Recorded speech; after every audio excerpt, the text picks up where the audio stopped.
یوں تو اللہ تبارک و تعالیٰ نے 12 مہینے اور 12 مہینے میں سے ہر مہینے کے 30 دن وہ سب اللہ تبارک و تعالیٰ کے پیدا کیے ہوئے ہیں، لیکن اللہ جل جلالہ نے اپنے فضل و کرم سے ان سال کے 360 دنوں میں سے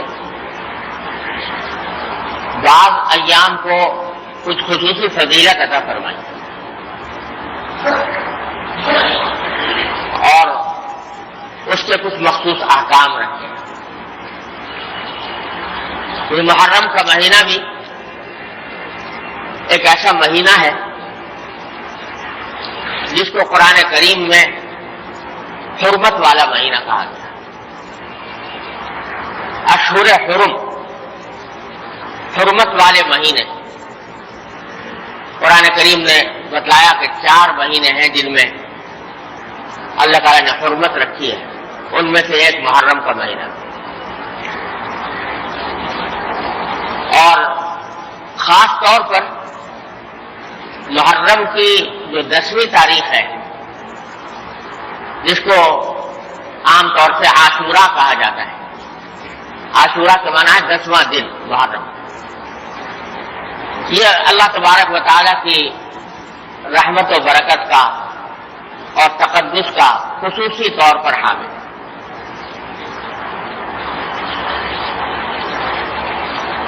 جب تک رمضان کے روزے فرض نہیں ہوئے تھے اس وقت مسلمانوں کے ذمے عاشورہ کے دن روزہ رکھنا فرض قرار دیا گیا تھا۔ شروع میں رمضان کے روزے فرض نہیں تھے لیکن عاشورہ کا روزہ فرض تھا۔ بعد میں جب رمضان کے روزے فرض ہو گئے تو عاشورہ کے روزے کی فرضیت منسوخ ہو گئی، یعنی اب عاشورہ کے دن روزہ رکھنا فرض نہیں، لیکن اس دن روزہ رکھنے کو حضور اقدس صلی اللہ علیہ وسلم نے سنت اور مستحب قرار دیا،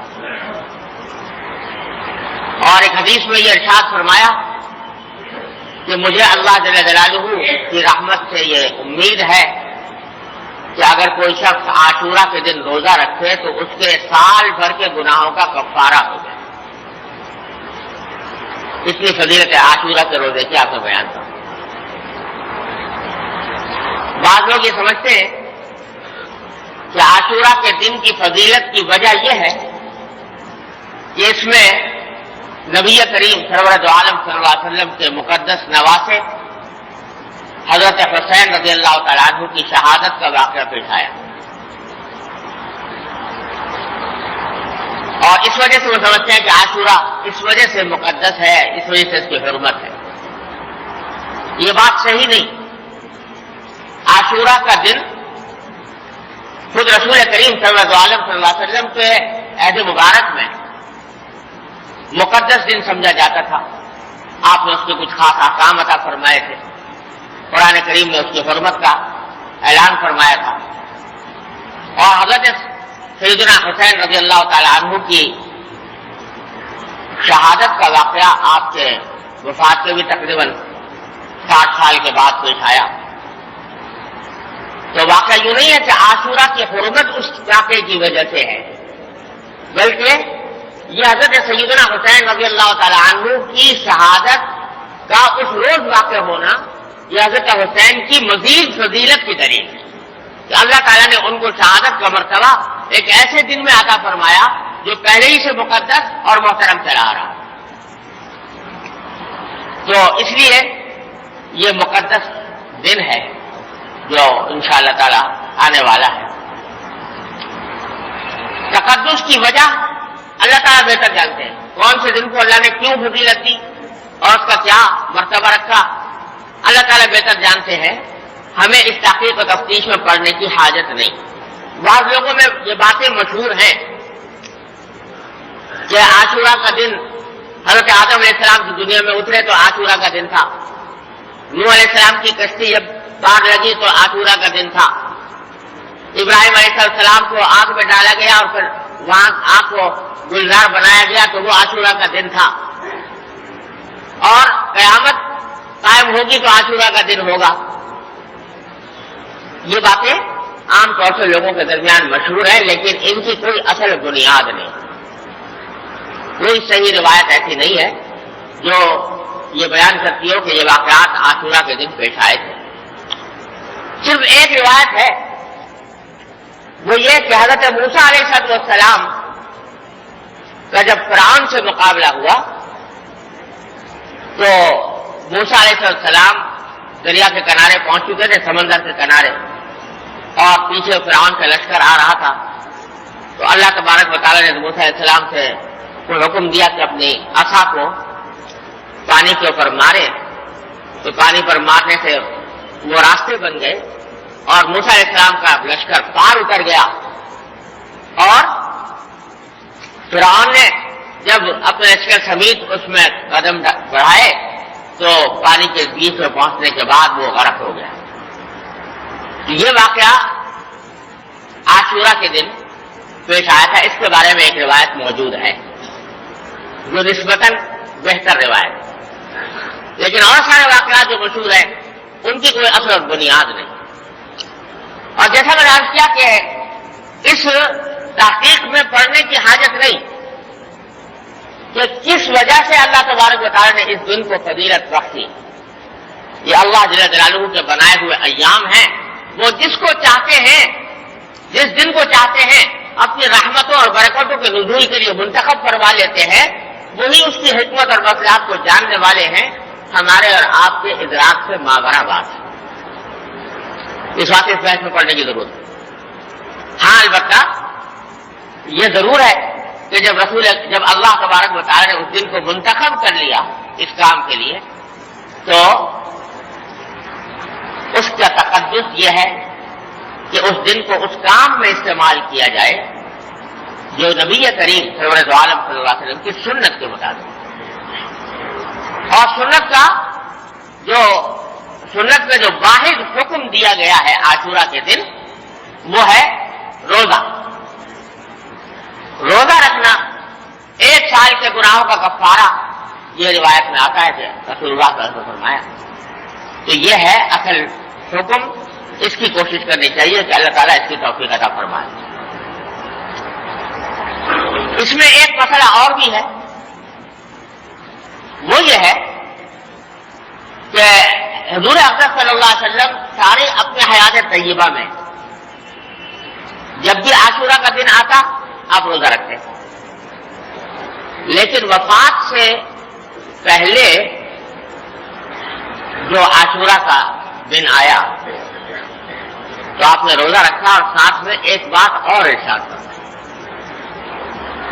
وہ بات ارشاد فرمائی کہ یہ محرم کی 10ویں تاریخ کو ہم مسلمان روزہ رکھتے ہیں اور ساتھ ساتھ یہودی بھی رکھتے ہیں۔ آپ کے علم میں آیا کہ یہودی بھی روزہ رکھتے ہیں، اور یہودیوں کے روزہ رکھنے کی وجہ یہ کہ وہی موسیٰ علیہ السلام کا واقعہ کہ اس دن چونکہ فرعون غرق ہوا تھا تو اس واقعے کی یاد میں وہ بھی اس دن روزہ رکھا کرتے۔ تو حضرت صلی اللہ علیہ وسلم نے فرمایا کہ جب ہم روزہ رکھتے ہیں اور ساتھ ساتھ اس دن یہودی بھی روزہ رکھتے ہیں تو ایک ہلکی سی مشابہت پیدا ہو جاتی ہے ان کے ساتھ، وہ بھی روزہ رکھتے ہوئے ہم بھی روزہ رکھتے ہوئے، تو ایک مشابہت پیدا ہو جاتی ہے۔ اس واسطے آپ نے فرمایا کہ اگر میں اگلے سال زندہ رہا تو آئندہ صرف عاشورہ کا روزہ نہیں رکھوں گا بلکہ اس کے ساتھ ایک روزہ اور ملاؤں گا، یا تو 9 محرم کا یا 11 محرم، تاکہ یہودیوں کے ساتھ مشابہت جو تھوڑی سی پیدا ہوئی ہے وہ ختم ہو جائے۔ لیکن ہوا یہ کہ اگلے سال عاشورہ آنے سے پہلے نبی کریم صلی اللہ علیہ وسلم کا وصال ہو گیا اور اس کی پر عمل کی نوبت آپ کو نہیں آئی۔ لیکن کیونکہ رسول کریم صلی اللہ علیہ وسلم نے یہ بات ارشاد فرما دی تھی، اس واسطے صحابہ کرام رضی اللہ تعالیٰ عنہم اجمعین نے عاشورہ کے روزے میں اس بات کا اہتمام کیا کہ چونکہ حضور کی خواہش یہ تھی لہٰذا عاشورہ کے ساتھ ایک دن ملا کر رکھا، 9واں روزہ یا 11واں روزہ، اور اس کو مستحب قرار دیا۔ اور تنہا عاشورہ کے روزہ صرف ایک دن کا روزہ رکھنے سے حضور کے ارشاد کی روشنی میں انہوں نے مکروہ تنزیہی اس کو قرار دیا کہ یہ خلاف اولا ہے۔ اگر کوئی رکھ لے گناہگار نہیں ہوگا، انشاءاللہ عاشورہ کا ثواب ملے گا، سارے عمر رسول کریم صلی اللہ علیہ وسلم روزہ رکھ کے آئے، لیکن آپ کی چونکہ خواہش یہ تھی، اس واسطے آپ کی اس خواہش کی تکمیل میں بہتر یہ ہے کہ ایک روزہ ساتھ میں لایا جائے، چاہے 9 تاریخ کا چاہے 11ویں تاریخ کا۔ اس میں ایک اور سبق ہمیں عظیم ملتا ہے رسول کریم صلی اللہ علیہ وسلم کے ارشاد میں، وہ سبق یہ مل رہا ہے کہ غیر مسلموں کے ساتھ ادنا درجے کی مشابہت بھی رسول کریم صلی اللہ علیہ وسلم نے پسند نہیں فرمائی۔ حالانکہ وہ مشابہت جو ہے وہ کسی برے کام میں، ناجائز کام میں نہیں تھی، ایک عبادت میں تھی، وہ بھی عبادت کر رہے ہیں، ہم بھی عبادت کر رہے ہیں۔ مشابہت اس لیے صرف ایک نیک کام میں، ایک عبادت میں، ایک اللہ تعالیٰ کی پرستش میں مشابہت ہو رہی ہے، تو اس کو بھی نبی کریم صلی اللہ علیہ وسلم نے پسند نہیں فرمایا۔ کیوں؟ اس لیے کہ مسلمان کو اللہ تعالیٰ نے جو دین عطا فرمایا ہے وہ سارے ادیان پر فوقیت رکھتا ہے، سارے ادیان سے ممتاز ہے، لہذا ایک مسلمان کا ظاہر و باطن بھی غیر مسلم سے الگ ہونا چاہیے، ممتاز ہونا چاہیے۔ اس کا طرز عمل، اس کی چال ڈھال، اس کی وضاحت، اس کا سراپا، اس کے اعمال، اس کے اخلاق، اس کی عبادتیں، ہر چیز غیر مسلموں سے ممتاز ہونی چاہیے۔ چنانچہ یہ احکام آپ کو احادیث میں جا بجا ملیں گے، جس میں رسول اللہ صلی اللہ علیہ وسلم نے فرمایا کہ بھائی غیر مسلموں سے الگ طریقہ اختیار کرو۔ خالف المشرکین، مشرکین جو اللہ کے ساتھ دوسروں کو شریک ٹھہراتے ہیں، ان سے اپنا ظاہر و باطن الگ رکھو۔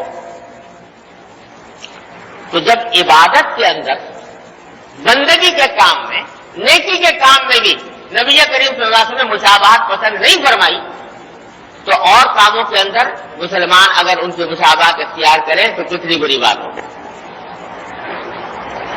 اگر یہ مشابہت جان بوجھ کر اس مقصد سے اختیار کی جائے تاکہ میں ان جیسا لگوں، تو یہ تو گناہ کبیرہ ہے۔ رسول کریم صلی اللہ علیہ وسلم من تشبہ بقوم فہو منہم، جو کسی قوم کی مشابہت اختیار کرے وہ پھر انہی کا حصہ ہے، اسی قوم کے اندر داخل ہو جائے، گناہ کبیرہ وعید بیان فرمائی۔ لہذا اگر کوئی شخص مثلا انگریزوں کا طریقہ اختیار کرے، یہ باقاعدہ ارادہ کر کے، تاکہ میں اس لیے کر رہا ہوں تاکہ میں دیکھنے میں انگریز معلوم ہوں، انگریز لگوں دیکھنے میں، یہ گناہ کبیرہ ہے اگر اس ارادے سے کرے۔ اور اگر اس ارادے سے نہ کرے، یعنی یہ دل میں یہ نیت تو نہیں ہے کہ میں ان جیسا لگوں، لیکن مشابہت اختیار کر لی، تو یہ مکروہ ضرور ہے، وہ مشابہت مکروہ ضرور ہے۔ آج افسوس ہے کہ مسلمانوں کو اس حکم کا خیال اور پاس نہیں رہا۔ اپنے طریقہ کار میں، وضاحت میں، لباس پوشاک میں، اٹھنے بیٹھنے کے انداز میں، کھانے پینے کے طریقوں میں، دنیا کی ہر زندگی کے کام میں ہم نے غیر مسلموں کی مشابہت اختیار کر رکھی ہے۔ اسی طرح لباس پہنیں گے، اسی طرح اپنی زندگی کا نظام بنائیں گے، اسی طریقے سے کھائیں گے، اسی طرح پیئیں گے، اسی طرح اٹھیں گے، اسی طرح بیٹھیں گے، تمام کاموں میں انہی کی مشابہت اور نقالی کو ہم نے ایک فیشن بنا دیا۔ آپ اندازہ فرمائیے کہ رسول کریم صلی اللہ علیہ وسلم عاشورہ کے روزے میں بھی مشابہت یہودیوں کے ساتھ پسند نہیں۔ تو اس سے ہمیں سبق ملتا ہے کہ اپنی زندگی کے دوسرے شعبوں کے اندر جو ہم نے نقالی اختیار کر رکھی ہے، خدا کے لیے اس کو چھوڑ نقالی کرو رسول کریم سرور دو عالم صلی اللہ علیہ وسلم کے طریقوں کی، صحابہ کرام کے طریقوں کی رضی اللہ تعالیٰ اجمعین، نہ ان لوگوں کی جو روز تمہاری پٹائی کرتے ہیں، جنہوں نے تمہارے اوپر ظلم و استبداد کا شکنجہ کسا ہوا ہے، جو تمہیں انسانی حقوق دینے کو تیار نہیں، ان کی نقالی کر کے آخر کیا لوگ ہیں؟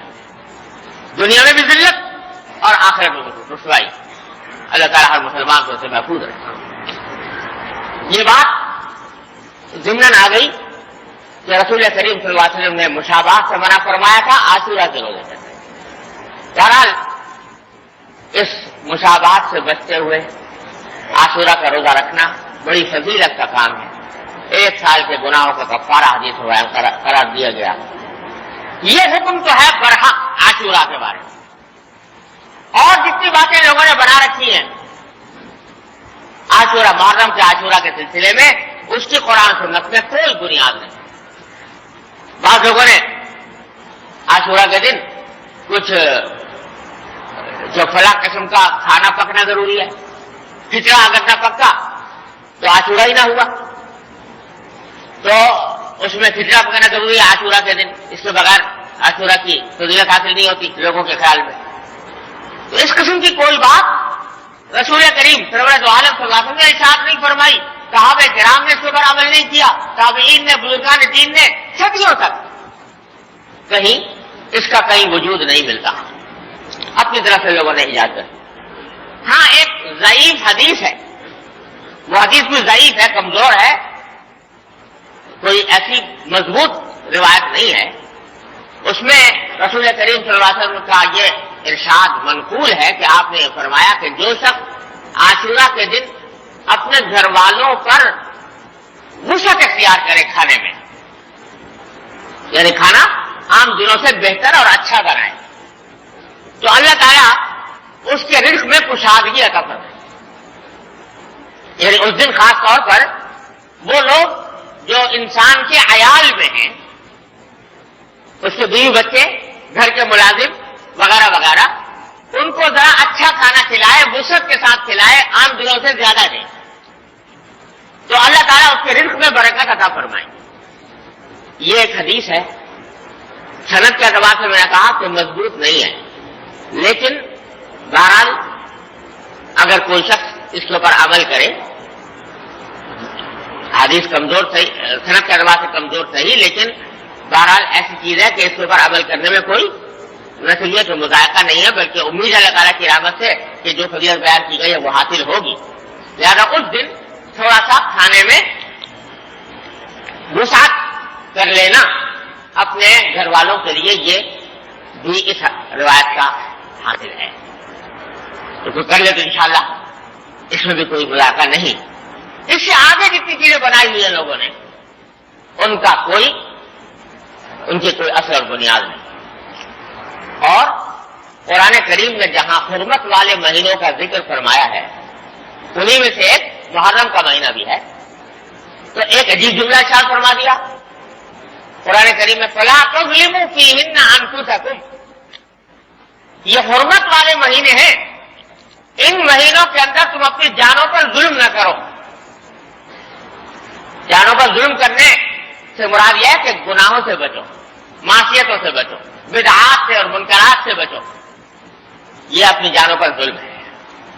تو ایسا لگتا ہے کہ ظاہر ہے اللہ تبارک و تعالیٰ کا تو عالم الغیب ہے, جانتے تھے کہ اس محرم کے مہینوں میں لوگ اپنی جانوں پر ظلم کریں گے, اپنی طرف سے طریقے گھر کر اس کے اوپر عمل کرنا شروع کر دیں گے. تو اس کو فرمایا کہ اپنی جانوں پر ظلم نہ کرو. یہ جو شیعہ حضرات جو کچھ کرتے ہیں وہ تو اپنے مسلک کے مطابق کرتے ہیں, لیکن بہت سے اہل سنت حضرات کو دیکھا کہ وہ ایسی مجلسوں میں, تعزیوں میں اور ان کاموں کے اندر شریک ہو جاتے ہیں کہ جو بدعت اور منکر کی تعریف میں آتے ہیں. تو بھائی قرآن نے یہ کہا ہے کہ ان مہینوں کے اندر لا تظلموا فیہن انفسکم, اپنی جانوں پر ظلم نہ کرو, ان اوقات کو صرف کرو اللہ کی عبادت میں, اس کے ذکر میں, اس کے روزہ رکھنے میں, اس کی طرف رجوع کرنے میں, دعائیں کرنے میں. ان فضولیات سے اپنے آپ کو بچاؤ. اللہ تعالیٰ اپنے فضل و کرم سے, اپنی رحمت سے ہمیں اس مہینے کی حرمت اور عاشورہ کی حرمت اور عظمت سے فائدہ اٹھانے کی توفیق عطا فرمائے, اور اللہ تعالیٰ کی رضا کے مطابق عبادت کی توفیق عطا فرمائے. وآخر دعوانا الحمدللہ رب العالمین.